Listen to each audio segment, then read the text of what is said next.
एक बार एक राजा ने घोषणा की कि मेरे सवाल का उत्तर जो भी देगा उसे मैं बहुत बड़ी इनाम दूंगा।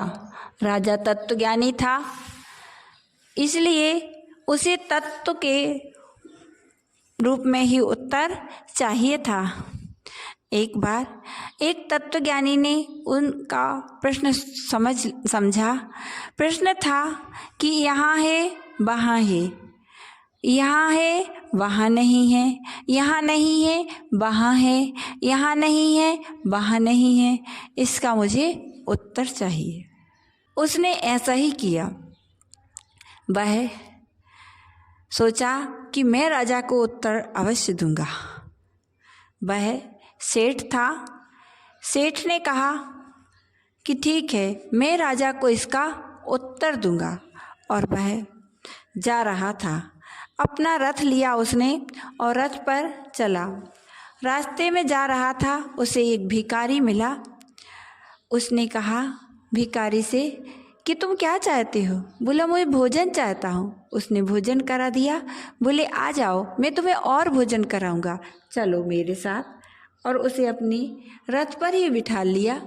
भिखारी बैठ गया और आगे जाता है तो वह देखता है कि एक वेश्या थी।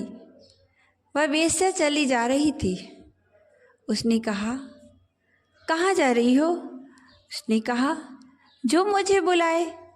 उसने कहा आ जाओ, मेरे रथ पर बैठ जाओ, मैं आपको पैसा दे दूंगा।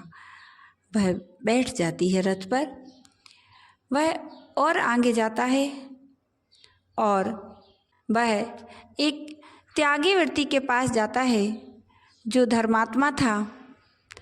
तो उससे कहा भाई तुम भी मेरे साथ आ जाओ ना।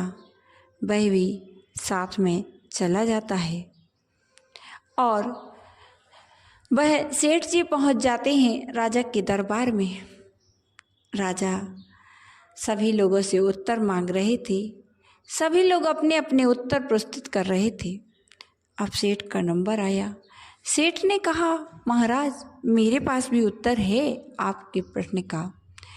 सेठ ने कहा, राजा ने कहा कहाँ है उत्तर, दो मेरा उत्तर।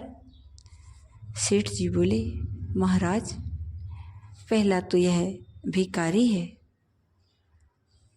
बोले भिखारी है, ये क्या सामने रख दिया? बोले महाराज ये वेश्या है। बोले क्या है? बोले ये त्यागी व्यक्ति है। बोले क्या है ये? बोले एक मैं हूँ। बोले क्या है, मुझे आप समझाइए, मैं समझा नहीं। वह बोला महाराज आपका प्रश्न है जो कि यहाँ भी नहीं है और वहाँ भी नहीं है, यह भिखारी है। यहाँ पर भी इसके पास कुछ नहीं है और ये दान पुण्य कुछ भी नहीं कर रहा, इसलिए वहाँ भी इसके पास कुछ नहीं है। दूसरा आपका प्रश्न था कि यहाँ है वहाँ नहीं है, यह वेश्या, यहाँ इसके पास सब कुछ है वहाँ नहीं है, क्योंकि यह अधर्म कर रही है। कि यहाँ नहीं है वहाँ है, तो यह त्यागी। देखने में आपको लग रहा है इनके पैर नंगे, ये क्या है, इनके पास कुछ नहीं है, लेकिन वहाँ सब कुछ है, यह अपनी साधना कर रही है। और चौथा यहाँ है और वहाँ है, क्योंकि मैं दान पुण्य भी करता हूँ, ध्यान अध्ययन भी करता हूँ, तत्व का चिंतन भी करता हूँ और मेरे पास पहले का भी यहाँ है, संपदा है, उसको मैं यथा स्थान धर्म में ही लगाता हूँ, इसलिए यहाँ भी है और वहाँ भी है। राजा बहुत खुश हुआ और राजा ने इनाम दे दिया उसे कि अपने बहुत अच्छी इनाम दी उसे।